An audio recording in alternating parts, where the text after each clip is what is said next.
Well, greetings and salutations, test takers. This is a Series 7 Guru, aka Dean Tenney, with our always very special guest, Brian Lee, aka the Test Geek, managing member, Test Geek Exam Prep LLC. Welcome to our Tuesday community live stream Q&A about content. That's our number one priority, is helping you with content. In that regard, we have a couple of debriefs I'd like to share with you, remembering that every draw is different. Brian and I are wishing you for a dream draw. Everything you studied shows up. You got to be prepared for a face of death draws as well. But not only content, but some fun and fellowship as well. Attitude of gratitude on my part. I've got to thank you very much. Hard to believe the channel has crossed over 1 million hours of watch time, 4 million views. We're coming up on 40,000 subscribers. I did the math, Brian. I think I did the math. You're better at math than me. 4 million views divided by 1 million hours is 4 hours on the channel on average. Yeah. That would be, I don't think that's really the case. I think we got some people who watch 30 seconds and some people who watch 1,000 hours, right? That's right. That's right. If you do have a question for Brian and I, just tell us what exam you're taking, because what we'd like to do is pick it out of the chat. You know, if you're chatting amongst yourself, with victorious test takers, for example, we don't want to interrupt that flow in the chat, and it helps us kind of do that. The other reason for that it's helpful is because there's overlap. And while it may be on more than one exam, the way it's tested on the particular exam may be different. So it helps us kind of hone in on what it is that you need some help on. The best free supplement to your paid study materials is my YouTube channel. The best way to use the channel to get the most use out of efficiency is it's organized in series playlists. So find your series. SIE, for example, there's 3 playlists. There's usually lectures, and then there's practice tests, and then there's podcast, for example. The videos in there are in suggested watch order as well. So find your playlist. If you're looking for a particular topic, it's okay. But like today, somebody's beta. Where do you find that? Go to the channel search bar, put in beta, put enter. Everything that we have on beta will come up, for example, or margin or accrued interest. So if you're trying to find a particular topic, that is the best way to proceed. We have a lot of sister communities. We have a sister Reddit community called R Series 7 for the SIE and the Series 7. We have R66, which is for 63, 65, 66s. We have R Series 24, which is for 9, 10s, and 24s. These are sister communities to the YouTube channel. And our newest sister community is on Facebook, and it's called Baby Brokers Doing Hat Tricks. Brian, it's funny. People say, oh, what is a hat trick? And one of my haters said, it's 3 goals in a hockey game. I said, well, true, but not all hat tricks are 3 goals in a hockey game. There are other hat tricks, lacrosse, cricket. You know, anyways, we got into a little bit, and I sent a thing today on Adam Levine doing a hat trick on The Voice, where he had 3 winners in a short time frame. So I copied him and said, hey, another example of not 3 goals in a hockey game. For us, the hat trick is Baby Brokers, a term of endearment for rookies in the securities industry. And then a hat trick is 3 successes in a limited time frame. So that would be your SIE, your 663, or your SIE 763, or your SIE 766. You get the idea. If you're looking for a paid supplement, I think this is the best combo deal. Somebody asked me yesterday, Brian, about using Achievable as a paid supplement, not a standalone. I said, well, I think the better investment is a QBank from Kaplan. And then Brian gives our viewers a 20% discount on his products, and that is Guru 20. That's about $100 with the discount. And the Kaplan QBank 15% discount at checkout is Guru 15. And you come in, I think if you go all in on both those, about $150. So if you miss our live stream, it's available as a podcast on YouTube and Spotify. If you win, that's our drawing. If you win the drawing, please, within an hour, send me an email saying you're the winner. And what you've won is a scholarship to our fundamental analysis evening class. We'll be going over balance sheets, liquidities, income statements, things like that. Okay, so I want to share a little debrief with you, and then we'll get underway on this. I don't know why, not everybody is going to be using the channel, but it hurts my heart, Brian, when we get debrief on something we do have the content for, but maybe they haven't seen it. And in our latest debrief on Series 7, this person encountered super voting shares. what are super voting shares? Super voting shares are shares that have more than one share per vote. This became very popular when Google went public in 2004. They had a dual class voting structure where they had A shares, which are the shares that you and I would buy at Google, and the B shares that Sergey and Larry and Eric Schmidt, those guys had. Now, what FINRA is worried about with super voting shares, it gives disproportionate control over the company by allowing multiple votes for every share they own. You can see the kind of discriminatory, disproportionate view. If I have one share, one vote, Zuckerberg has Class B shares in Facebook, 10 shares per vote. So Google's limited popular. They have the Class A, they have the Class B. Facebook has Class A, Class B. I think, Brian, that Elon is a little jealous that he wasn't around when the corporate charter of Tesla was created, because he doesn't have her super voting shares. And he's proposed to Tesla that they give him a bunch of shares so he'd have more control over Tesla. And it would be massive dilution. And I've been wondering, Brian, why they didn't offer maybe a super voting share class for Elon, where we don't dilute ourselves as shareholders. Right? Just like, hey, Elon, here are some Tesla Class B shares that have 10 votes per share. The one that was pretty famous was Ford in 1956 when they went public. The Ford family owns all the Class B shares in Ford. Same thing, the Class B shares have 10 votes per share. You and I buy Ford Motor Company A. So while the Ford family only owns 2% of the outstanding stock of Ford, they control 40% of the voting power. So again, it's to protect those founders. And your point is, do you want to go along for the ride with them? Because, you're not going to be able to vote the Ford family out of the Ford Motor Company, for example, right? So when you're investing in these kind of companies, you need to understand that dual class of voting protects whoever it is that is managing the company. Would you add anything else to that, Brian? I wouldn't. I just remember in the old days, the original owners and founders had such a large percentage, usually over 50%, that they maintained control of the company. They didn't need these super voting shares. It's a relatively new phenomenon from what I understand. Yeah, no, I think your point. I was impressed that Bill Gates actually got Microsoft to how large it was and still controlled 30, 40% of the outstanding stock. And I thought it helped, though, that his dad, he's known as Trey, Bill Gates III. His dad is Bill Gates II. He's a big-time attorney. And so no doubt he was able to probably have a little more control. If he had problems with corporate structure, he could probably call daddy and do that. All right, here's another thing. Interesting sidebar. Bill Gates' father was very instrumental in Howard Schultz purchasing Starbucks in the beginning. There you go. All about who you know, unfortunately, right? All right, what does this guy see? He saw this is Series 7 debrief. Nothing surprising here. Tender offers, 20 days. You should definitely know that. PE ratio, no surprise. Position limits. I thought this was interesting. He got an assumed position limit of 50,000 contracts on the same side of the market. And I'm surprised he didn't know how to proceed on that. We do cover that. Types of spreads, no surprise. ADRs, no surprise.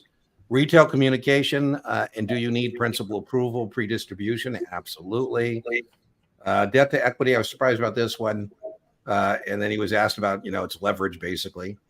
One margin question. I had a question on T-bills. 2x leveraged ETFs. Brian has a great practice question on 2x leveraged ETFs. REITs, I don't, again, surprised here. Horizontal spreads are also known as time spreads. I guess he wasn't ready for that. Right? If you look at your computer screen, that's how they lay out. So. GOs versus revenues, no surprise. Updating U4s is 30 days. Customer complaints 4 years, pretty standard stuff. We also had a 66 debrief come in. ETFs, no surprise. They got asked, why would you have an ETF gold ETF in a portfolio? I would imagine it would be something about an inflation hedge, right? That would be your guess, Brian, something like that. Well, an ETF, of course, is traded and liquid and that kind of. Oh, there you go. The advantage of a gold ETF over the physical gold. Good point. That's probably what it was. Could you have an ETF in your IRA? There you go. Oh, and another good one. ETN question, knowing its debt, we know that. 3 DCF questions, ins and outs, no math. Written consent for the assignment of contract, no surprise. Private placements, one futures question, pretty easy. Efficient market hypothesis, internal rate of return, we all know that. 401k. I like Brian when debrief comes in and it's, it fits what we tell people is on the test. Yeah. Okay. Pay to play. Yes, that's a new one I've been hearing. Came in. You got a question on pay to play. 3 UTMA questions. I'm surprised how many UTMA questions always show up. Kids tax ID, no margin, one-on-one, one custodian, one minor. Business continuity plan for natural disasters.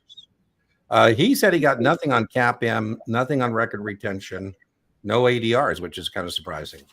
All right, well, let's see what we got going in the comments section.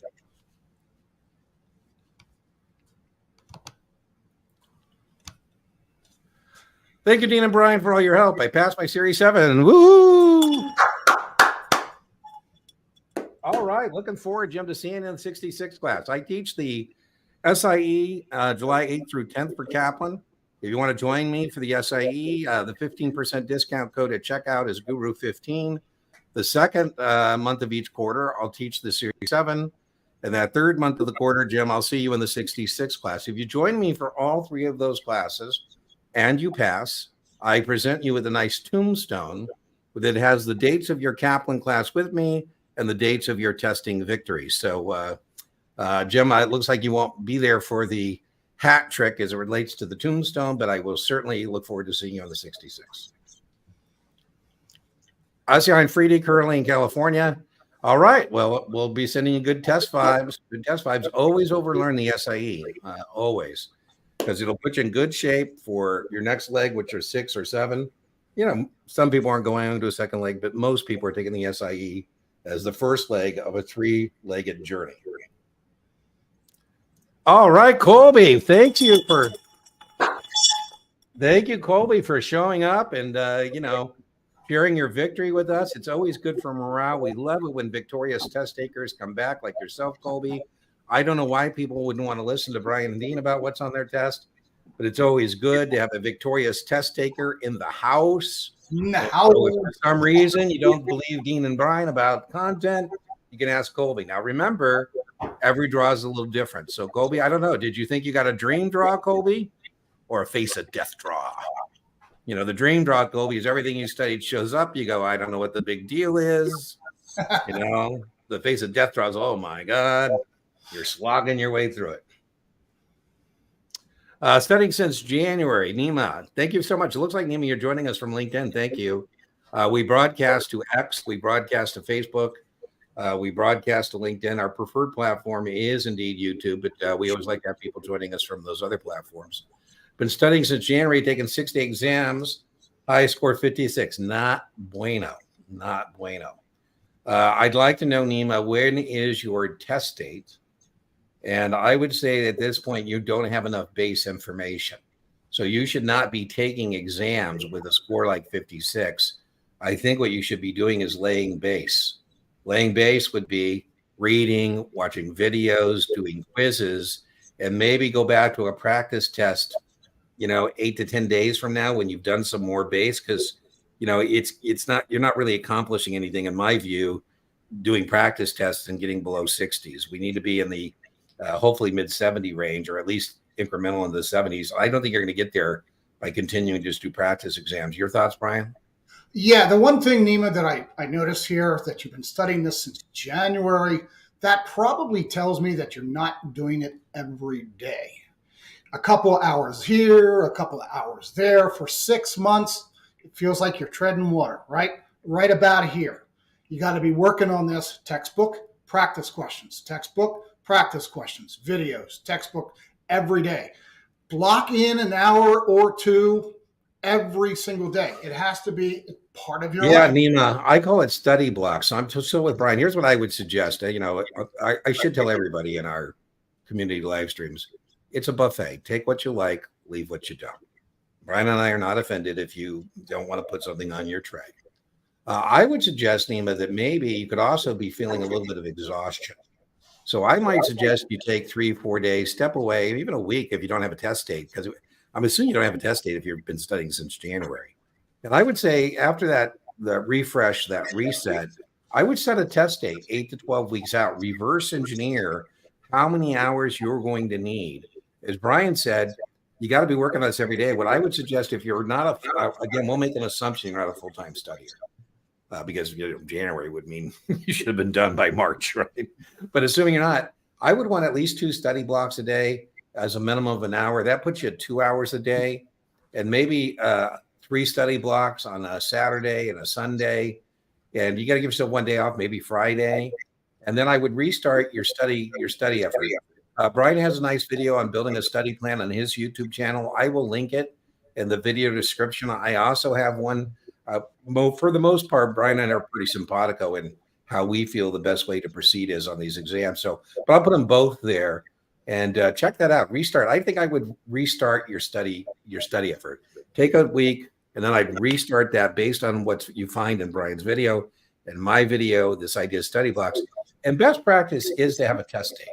So I would strongly recommend, biting the bullet and saying, okay, here's how many hours I'm putting this in, July or August or wherever, and do that. So, all right. Woo!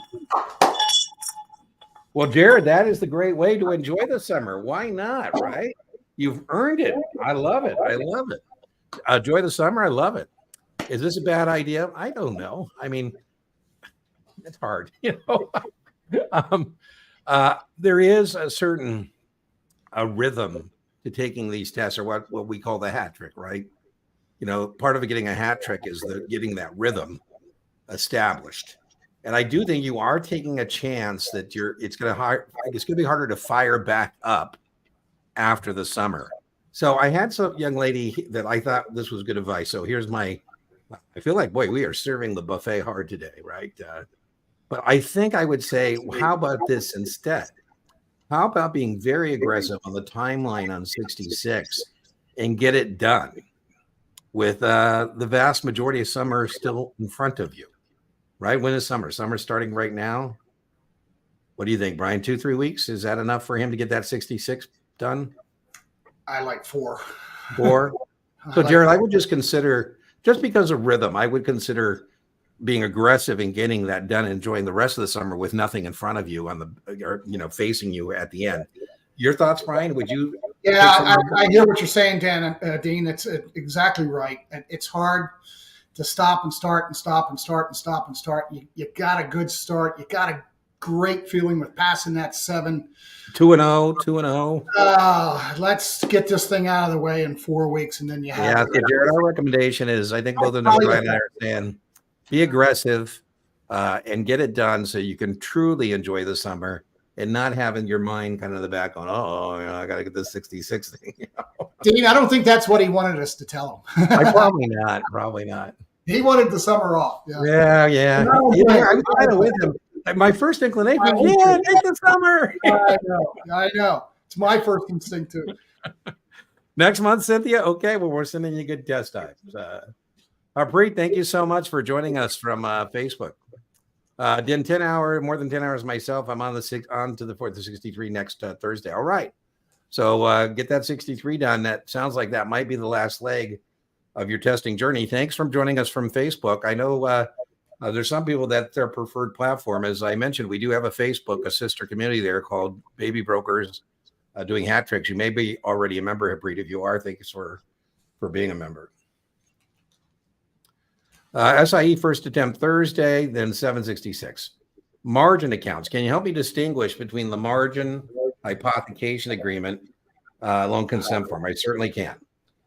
There are 3 pieces of documentation for a margin account. This is very testable on Series 7, SIE as well. The first is the credit agreement, Luke. That's where we tell you that you understand that you're borrowing money from the broker-dealer and the interest rate you're paying the broker-dealer is based on broker call. Everybody should know that broker call is one of the interest rates you're held accountable for, and that's what banks charge their best customers, or banks charge broker-dealers for money. The second piece of documentation, Luke, is the hypothecation agreement. Hypothecation is just a fancy word for pledging something as collateral, right? So if I go into, Luke, this is a Blue Face Submariner Rolex, If I go into the pawn shop and say, hey, I'd like to hypothecate this Rolex, that just means I'm pledging it as security, right? And if I don't fulfill my responsibilities, they're going to sell my Rolex. So this tells you that you're pledging your securities as collateral for the loan, and therefore, very testable, the securities will be in street name, the name of the broker dealer. And if you don't fulfill your responsibilities, we're going to sell you out. Those two documents are mandatory. The third document is not mandatory. I say, Luke, we have other customers who wish to establish short positions. Would it be okay to lend them your securities? And you say, well, Dean, I don't think it's in my best interest to help people go short stock that I'm long. I said, well, it's not. And that's why the loan consent form is optional. So those are the three pieces of documentation in what's called the margin agreement. So the margin agreement has the credit agreement, hypothecation agreement mandatory, loan consent optional. Anything you want to add to that, Brian? No. For the SIE, again, I was just going to say, Luke, which of these is not required? There you go. There you go. The loan consent agreement. I've seen on debrief, Luke and Brian, I've seen Brian's kind of version of that exact question, right? Where they have the new account form, which, yeah, you need that for every account, right? And then they have the credit agreement, then they have the hypothecation agreement, loan consent form, and it's all the following are required except kind of format. Yeah. Getting these mixed. Well, there you go. There you go. Always our pleasure.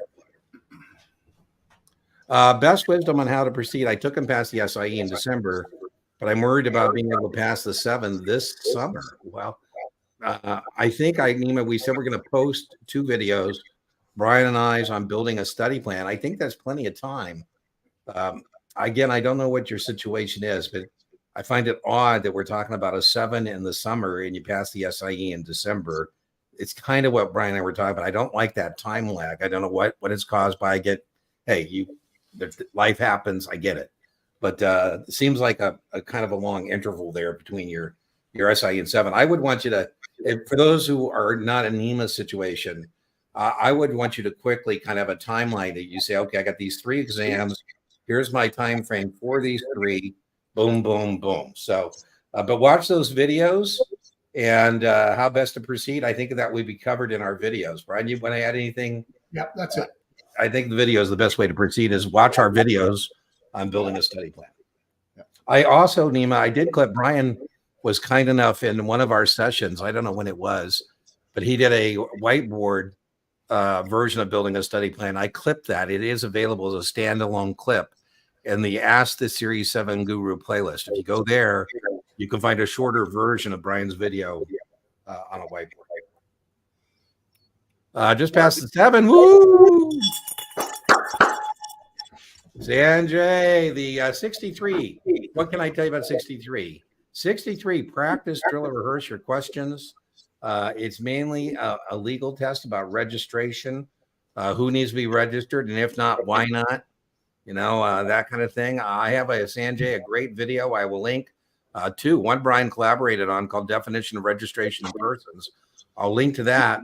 I also, Sanjay, have a great video I'll put in the video description called The Mighty 90.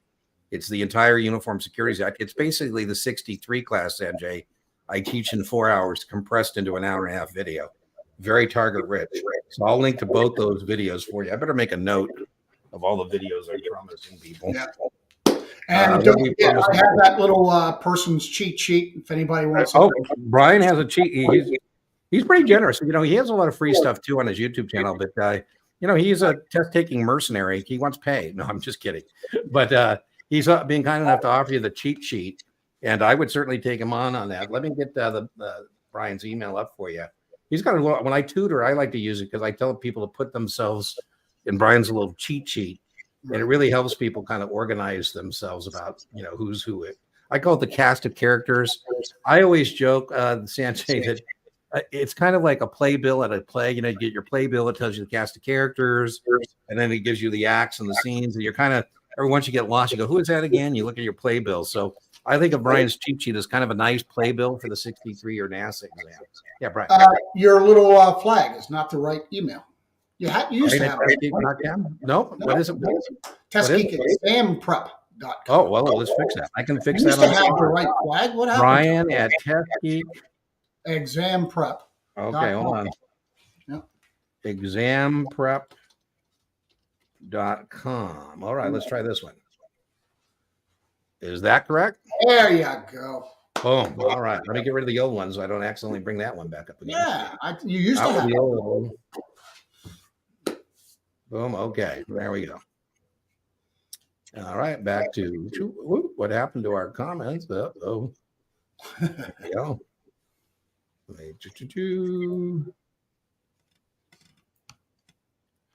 All right. I was just going to. Oh, Marcel, I just saw you in the chat. I'm a little behind, Marcel. We'll get to you for sure. No worries. No worries. Let's see. Marcel, there's Marcel. You don't have one highlighted. There we go. There you go. All right, IVR. For those joining us, the bell is for victorious test takers. It comes from the movie It's a Wonderful Life. There's an angel trying to earn his wings named Clarence. By the way, best movie on fractional banking ever made. So I recommend it as something for your economics part of your test. But anyways, Clarence, whenever there's a bell, he says, oh, that's an angel getting their wings. So our version is that's a test taker passing their exam. Minnesota, they're trying Series 7. Allie, listen, we had a test taker. This just turns me on. The guy's going to do so well. 5 times. Yeah. He passed on the 5th time. I mean, man, that is such a test of not only passing tests, but of your resiliency. So we're with you, Allie. When you get this thing done, nobody's going to care about this. And just kudos on being resilient. So we're sending you good, positive test energy. You're in the mid 70s. I think that's where you need to be. So please circle back on next Tuesday with your victory. We think you're going to earn it. You've been in the cave twice to slay the dragon. I'm hoping you got a good look at the dragon. A good look at the dragon means you like at high 60s. You saw him. You almost got him, but he got you. Below 60 is a drive-by. That means, the dragon smoked you before you even saw him. You didn't even know where he came from, right? So hopefully you kind of know where he's at. You're going to go in that cave. You're going to come out a victorious test taker. Slay that Series 7 dragon this time. Marcel, I always tell Mom when you're here, August, I'm just nagging myself. August, I think you said 17th, 18th. I'm looking forward to that. I'm gonna splurge, Marcel. I'm gonna get us a nice bottle of wine. Taking 66 third time, missed the mark by 1. I hate those scores, McKenna. My simulators have been anywhere from 66 to 82. Kaplan Q Bank, love it. Use your performance tracker. Going to the third attempt, it sounds like you're doing what you need to do in terms of remediation. I would like not to see anything below 70, but that's okay. So focus on your weak points. Advice going. You have any advice for that third attempt, Brian? Yeah, the performance tracker is the best way. I deal a lot with. I have a lot of people who come to me for the first time after they've already taken their exam and missed the mark. So I see a lot of folks like this. And when it comes to the 66 specifically, it's one of my favorite ones, believe it or not. I always work on certain things, right? I'm always looking at the section 1, right? The economics business information only has 8 questions, but do you know how many times I've seen people 2 out of 8, 3 out of 8? That's your balance sheets and your quantitative analysis. Everything that people just hate, but it can be a difference. That, of course, along with discounted cash flow, these are items that typically don't show up on the Series 7. And where I believe is the reason why people are having trouble with the 66, right? Another thing would be fundamental versus technical. I just want to check in, make sure that's good stuff. The options, that should be fine after the 7. Futures and life insurance and indexed annuities. There's 3 or 4 questions right there. So that's usually what I always look at when I work with folks that have missed the mark on the 66. Yeah, free question for 65, 66. Make sure you know that there's no negative reset on an equity indexed annuity. Very important, very testable. Brian, I think, has a good practice question on that where, he gives you a sequence of returns and you got to know. The second that follows from that is to know that means it's not a securities product because there is no loss of principal, right? And since there's no loss of principal potential, that means the insurance agents can actually sell an equity indexed annuity without a securities registration. It's not a securities product, and therefore, it doesn't have to be registered, all that stuff. So freebie one there. And I'm with Brian. It's usually the things that people don't like. Like, I'm being honest, I don't like life insurance either. I saw your Reddit exam, tried taking it due to not having a print. I'm not sure what that means. I saw your Reddit exam. I don't have a Reddit exam, so I don't know what that means. The exams that I have available are in the YouTube channel, and they're on playlists called Practice Test. Tried taking it, but then got blocked due to not having a premium. I don't understand what that's like. If you're in my Reddit community, our sister community, it's R Series 7. But I would tell you that if you say good things about me in other Reddits, you could get blocked because I have some haters. I know it's hard to believe, but unless you have bad things, then you don't get blocked. They actually promote. I feel like a pinata, Brian. By the way, people just make up stuff. They make up like fake reviews, like they were in my Kaplan class. And I say, what Kaplan class, what date? They can't even come up with it. I mean, so maybe that's what happened. I don't know. But there is no reason you would get blocked accessing all the free practice groups. I got tons of them for you. So just find those practice tests, hit pause, come up with your answer, hit play. The ones that are the favorites on the channel are the ones where students give me permission to replay me and them doing it together on a shared screen. So check those out. People find I think misery loves company, Brian. So rather than watching Dean do it, they get to see a student and I do it together. An individual BD applies to be an agent. I don't like the term applies to be an agent. It's not called applying to be an agent. They can sell nothing but insurance products, not variable for insurance sale. Different from like being an agent of an issuer. Well, agents are representing other parties. I'm not sure, Grant, I'm understanding the question. You can be an agent of a BD and you can be an agent of an issuer. And I'll defer to Brian here. The testable distinction would be on a NASAA exam, if I'm an agent of an issuer with no compensation, there are circumstances which I don't have to register. Whereas if I'm an agent of a broker dealer, there's no situation in which I'm not registering. That would be how I'm reading your comment. Brian, your thoughts on that? Yeah, again, I think my little cheat sheet helps with this a little bit. But again, agent, what is the definition of that? Let's start there. Someone who accepts, places, or solicits orders for securities, whether it's for a broker dealer or for a non-exempt issuer, as opposed to an exempt issuer. There's a difference there as well. So you can see there's those subtleties between those different persons. But if you're accepting and placing orders for securities other than for an exempt issuer, 99 out of 100 times you're going to have to register as an agent. Yeah, Grant, Brian has a question that people take exception to all the time. And I get just tired of it and tell them to call Brian. Brian doesn't mind talking to you about his content. It's not my job to defend Brian's content. So now I just say, call Brian.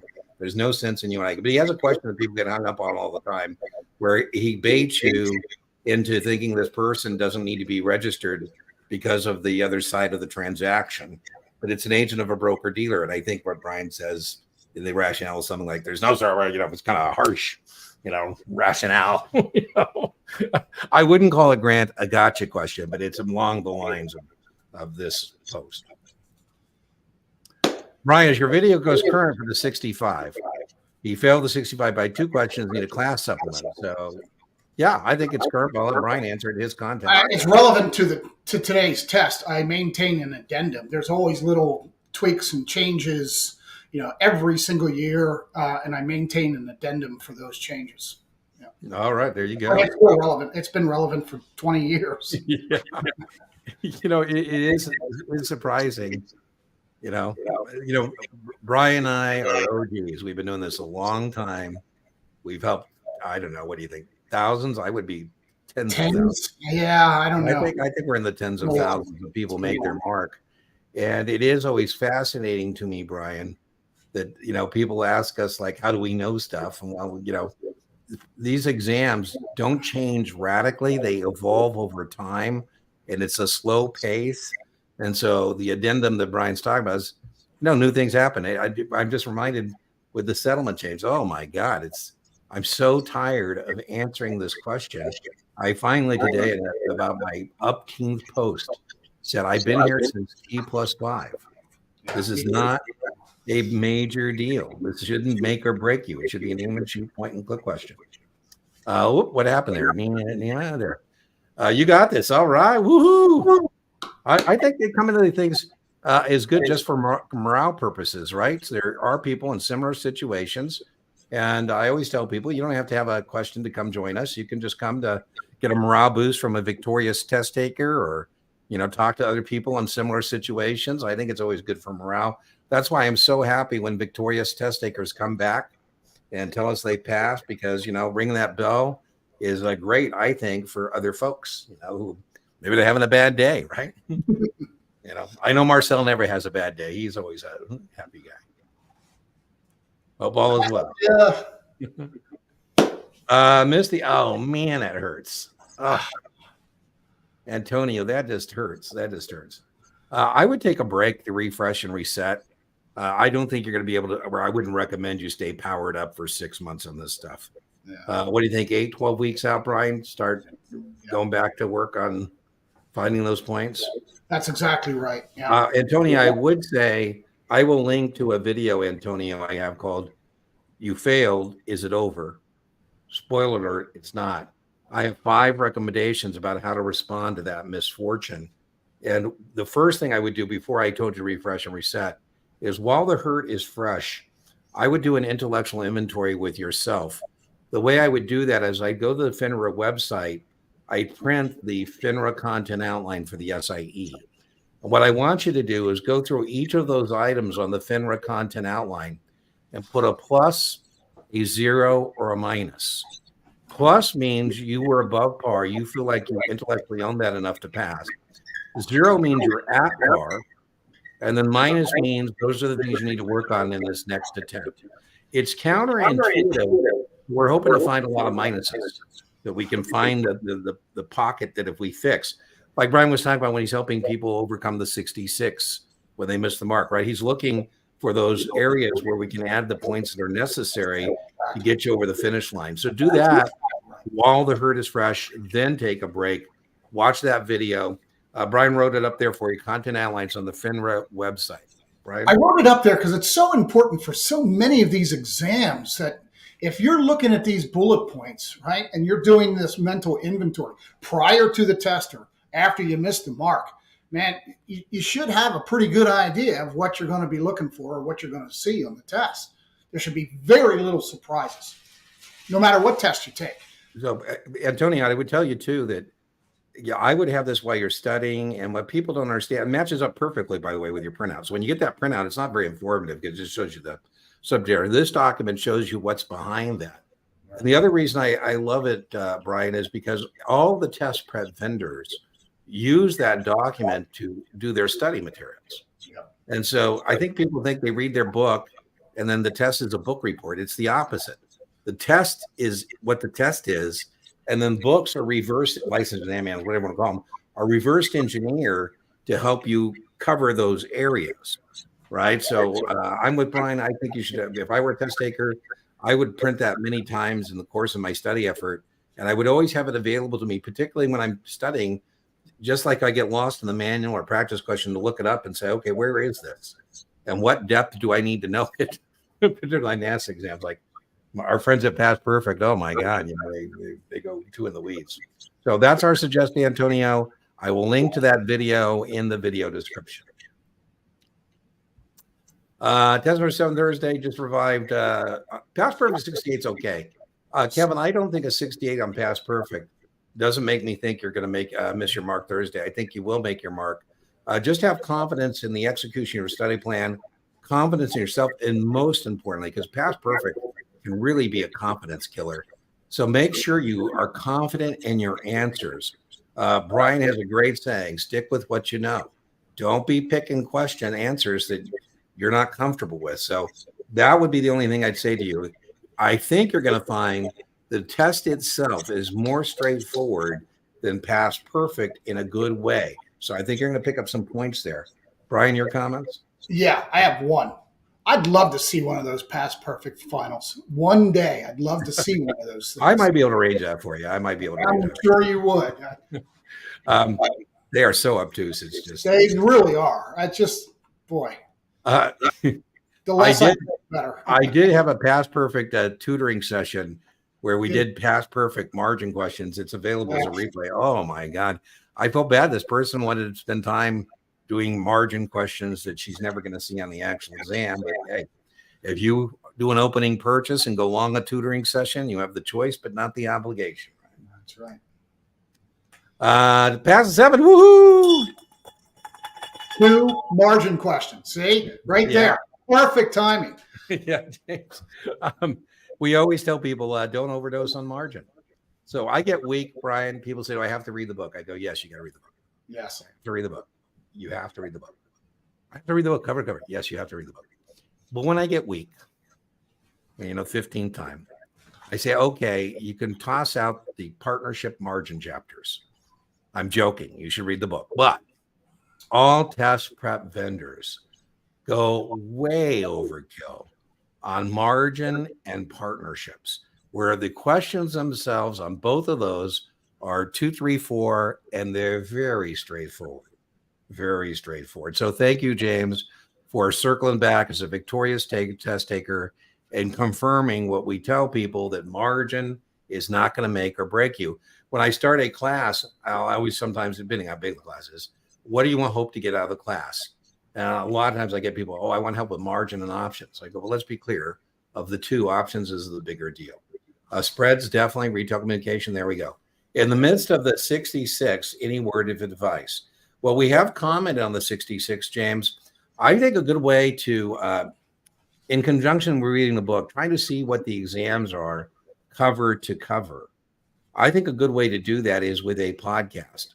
Brian and I did a Series 66 podcast, and I might suggest that maybe just watch that first before you read the book or you do anything else, just to kind of see what it looks like start to finish. And I will link to that in the video description, the podcast that Brian and I did on the 66. What do you think, Brian?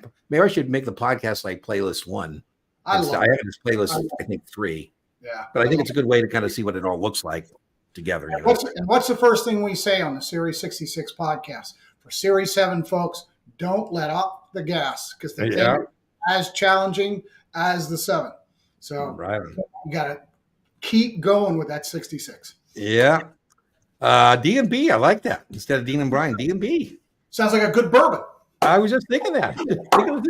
We got to, or at least a signature cocktail for us. There you go. We're a regular. I bet we could talk them into doing it. I think I tipped enough that we could get a little cocktail going. They said we need your help. We need to build a signature cocktail called the D&B. If you would, please. Lisa, studying for retake on the series question mark. I don't know. A question from a suitability explication video. Well, I'm here. It's my video, so I'm more than happy to answer that question. Just put it in the chat. I'm assuming it's a Series 7 because I have a suitability playlist, and I'm assuming that's what it comes from. Oh, here we go. Investor is interested in asset allocation to a specific sector or index. Then the security within the sector or index. Wow. Okay, let's see.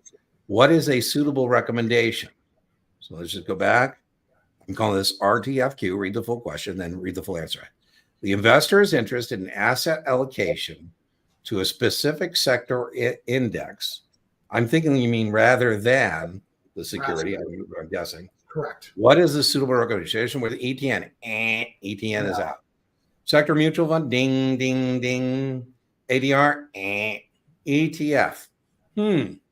What do you think, Brian? The ETF or the sector mutual fund? I'm going to go for sector mutual fund because they would be out doing that. Well, you like the ETF better? She said sector/index. So you got sector mutual fund and an index. That's an ETF, right? Yeah, I like that. I call this Roman numeral question. Yeah, I call these truth in labeling can be helpful, particularly in mutual fund questions, because mutual funds, for the most part, call themselves what they are. Right? So don't overthink it. So I would have gone with the sector mutual fund. I'm not sure that comes from my content. That would be embarrassing. I'm not quite sure what my own answer is. Taking my 65 in Las Vegas. Woo! Using STC and Series 7 Guru. All right, yours truly. Mid-70s. Love it. You should go, Trevor. I think you're going to make your mark. So circle back next Tuesday. Looking good. And we can say kudos, investment advisor representative in the house. In the house. Past the 63. Woo! I'm looking at that car, Aiden. What is that car? Is that like got a fin on it? Is it a Porsche? Does that look like a car? The rear end of a car. Yeah. Good looking rear end of a car. I think it's a Porsche or something. I hope it's not a car in the creek. Looking good. What should you pay attention to? I think you should pay attention to disclosure and unethical business practices. What do you think, Brian? 63? And persons. Those two. Yeah. Past the 66. Wow. 3-day Kaplan course. All right. Join me for Kaplan. Helped tremendously. Well, thank you, Maxine. We have some good Kaplan classes. We do, like I say, they're joint ventures with Kaplan. And sometimes people say, well, how is a Guru Kaplan class different than any other Kaplan class? I go, hey, yours truly. But mostly, Maxine, I don't know if you signed up for the, I feel bad, Brian, for the Kaplan people who don't know that this is a class mostly filled with people from my social media. And so they're like, oh, what's going on? But most of those classes, we have a good time. And, more importantly, we help people pass their exams. As I told you, we got the SIE coming up July 7 in August and a 66 in September. How long do you last before you have to retest? Well, that depends whether you will participate, Derek, in the MQP program, where you can pay some money and do continuing ed and stay active longer. But if you don't participate in that, it would be 2 years before you would have to retest. So, all right.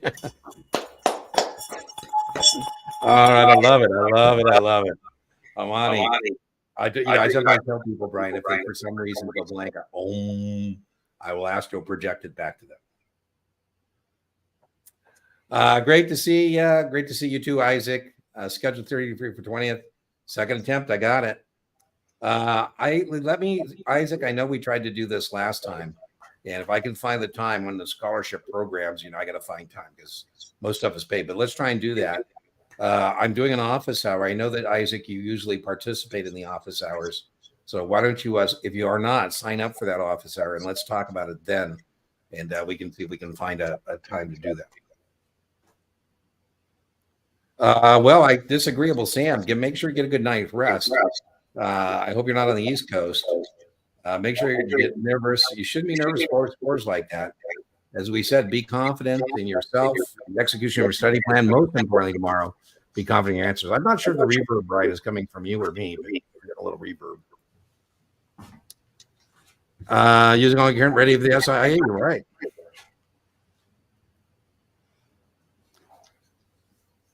No, they don't have the graph. Or is that your mic, Ryan, or my mic? You're getting a lot of reverb. I'm not even talking. Well, that doesn't mean we can't get reverb. Maybe it's me. I don't think it's mine. I think it's coming from you. I think. All right. I don't hear it. Excellent work. There you go. You're welcome. Well, thank you, Lady Brill. Thank you. Well, I think the way to do it, Shannon, is when you're doing practice tests, do practice that. Use a practice test like the real test. Go with your gut. I always say, and then see when you don't go with your gut, what happens. When I tell people, look at how many answers you changed from right to wrong. Almost always, what the changed answers have more that you changed from a right answer to a wrong answer. So I would never change an answer unless, very important, 2 parameters. You got to know you got it wrong. You still can't change it. You got to know what the right answer is. In those circumstances, you got it wrong. You know what the right answer is, then change it. But of those, that's going to be very, very small. And most good test takers know that their flash response is their best response. If you're trying to model good test taking behavior, watch like game shows. Good test takers answer quickly, and then are you sure? Yes, they stick with their answer, right? Yeah, we are 110% the same here. I tell people, just like you did, take one test, right? Sit home, take one test as if it doesn't matter. Like your life isn't going to change. And just answer what your gut first tell you and see what happens. Without any pressure, without any outside anxiety, just take the test as if it doesn't matter to anyone, right? Try to take that pressure off yourself a little bit. And Hey, Lisa, it says that Lisa, it is my content. So I'd be interested in my commentary around why I chose the ETF. Send me the timestamp and I'll check it out for you. So send me the timestamp and I'll go check and see what my commentary was on the question. D&B bourbon. There we go. Okay. So Lisa, like I said, give me the timestamp. I'll check out what my commentary was and why I said it was an ETF. I think there's more to the question than, what you put there in my commentary. So, like I said, give me the timestamp. Growth versus value funds. Well, yeah, I can. In a growth style investment, you're not concerned with paying a high PE because you assume the company is going to grow into the earnings. An example would be NVIDIA, right? You're not interested in the dividends. They typically would have a low dividend, if any dividend, in a growth investment. The only two ways you're going to make money in an investment is income stream and price appreciation. So when we're thinking growth, we're thinking a higher PE ratio because of the earnings per share being able to grow into that. Value funds, I think of it as a margin of safety. We are expecting to have a higher dividend, a lower PE, being able to buy the stock at closer to its book value. Which one is usually undervalued? Well, that would be the value investor. Charlie Munger recently died. He was Berkshire Hathaway's, Warren Buffett's partner. And they were asking him what he learned from Charlie Munger. And I thought, wow, I'm all ears. I want to hear this. And what he said is that Warren said that Charlie convinced him that he was too much of a value investor. That he was focused so much on a margin of safety that he was buying terrible companies at very low prices. And that what Charlie told him is he should be willing to step up and pay a higher price for a better business. And that's when he switched from buying textiles to buying Coca-Cola and, Apple and things like that. Very interesting.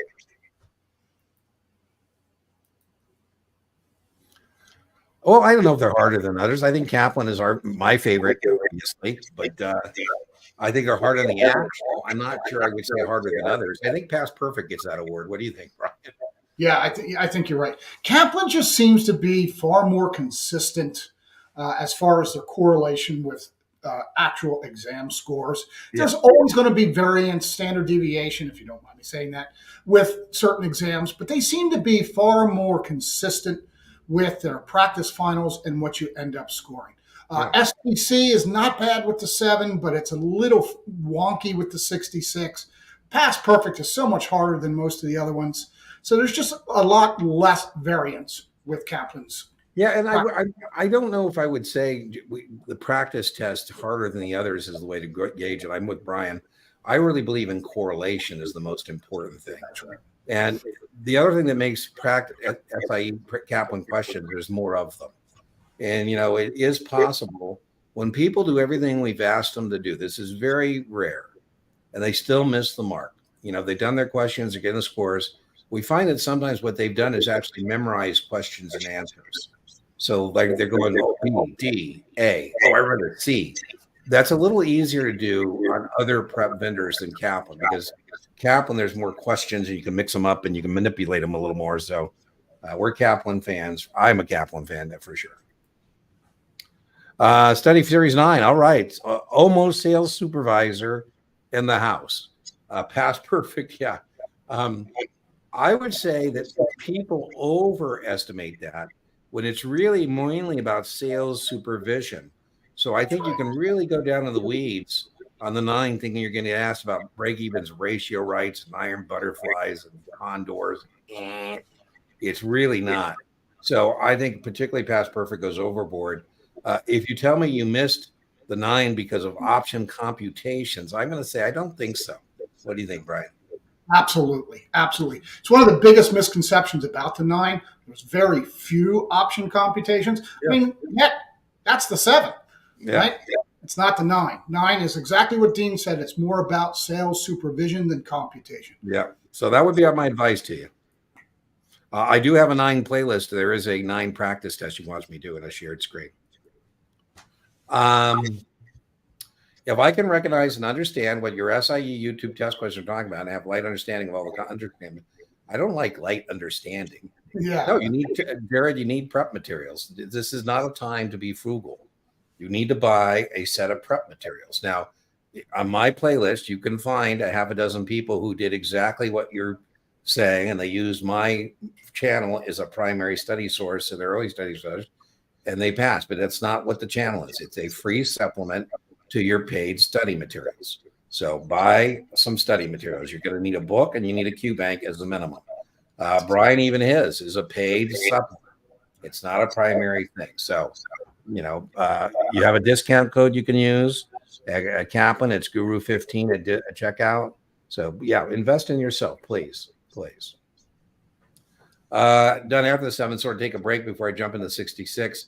I don't like that because I think that's a changing gears from life and health to 66. I think once you go on run the table, right? If you're playing pool, just keep hitting those balls in the pockets, right? So SIE 766. Go for that hat trick. Estuardo. Great to see you again, Series 6 last week. Woohoo! We've been talking about 63, it seems like quite a bit this evening. And we have said, I think, quite a bit this evening. You got to do practice, drill, and rehearse on that 63. Make sure you know unethical business practices and registration. I'm going to be linking to the Mighty 90. I have a great video. Brian has a great video he did with us, and I'll post that definition of registration in persons. So we'll put 2 real good videos up there for you. Check those out for sure. Well, Syndicate Desk keeps track of who's got what orders coming in, right? So if I'm the managing underwriter, I typically am also the guy who has the Syndicate Desk.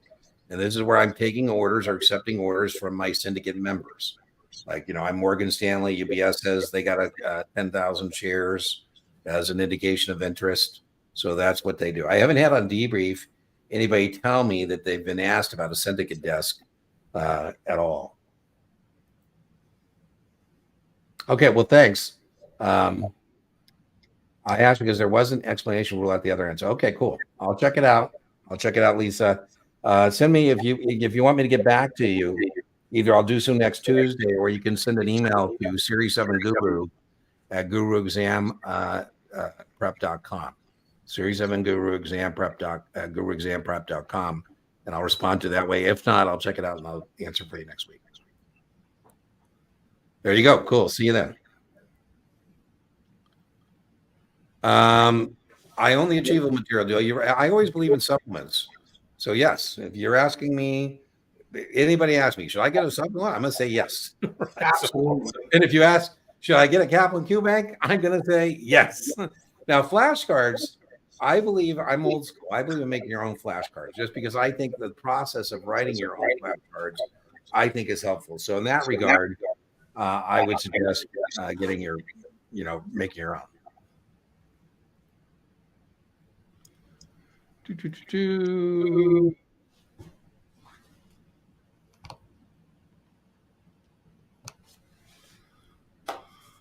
What do you think? I'm putting it up right now. Whoa, let's see if I can find it.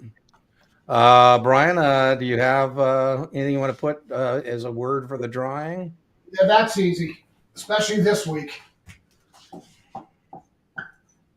Boom. And then remember, you need to claim your winning. I got to go back to the thing and figure out. Whoop. Hold on, we're having technical difficulties here. What's your thing, Brian? I can't see you. What is it? Heat with the capital H. I got them all capital. Oh yeah, because we're in Vegas. So what is 109 today? What is it, Brian? Yeah, something like that. It was 111 on Thursday, 110 on Friday. So if you want to participate in the drawing, you got to put it in the chat exactly as you see it on the screen.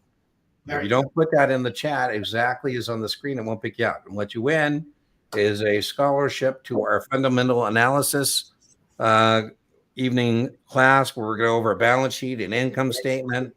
Who knows? Depending on the class, maybe we'll do a little economics, whatever you guys want to do. And let's see. Let me put up my. Oh, what I do there? Uh-oh.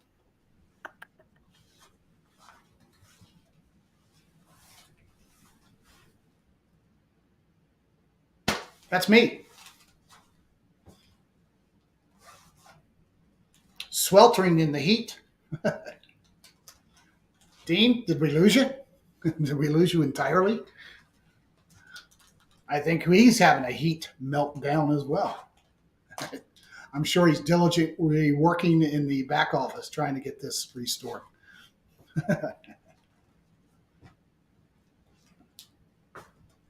We've lost him. There he is. There he's back. All right. Well, let me go back now. Okay. Let me see now if I can bring back the screen. Oh, man. I was about to teach a 66 class, Dean. There you go.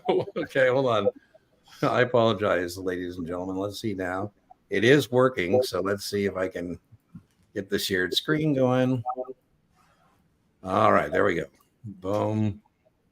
There you go. Okay. We have 17 entries. Last call. Going once. All right, here we go. Boom. And let me get my email back up there for you. And the winner is Madison. Hey, Madison. All right. Let me put up my email. Series 7 Guru at guruexamprep.com. And so just send me an email and I'll send you the link to that class. All right. Anything else for tonight, Brian? No, we're good to go. Okay. So remember, inch by inch, your exam is a cinch. Yard by yard, your exam is hard. Check out the video description. The links to the videos I promised in this evening's. I'll probably get them done tomorrow morning. Brian, you say? Keep it simple. Stay with what you know. You take the test. Don't let the test take you. All right, everybody. See you next Tuesday. Bye-bye.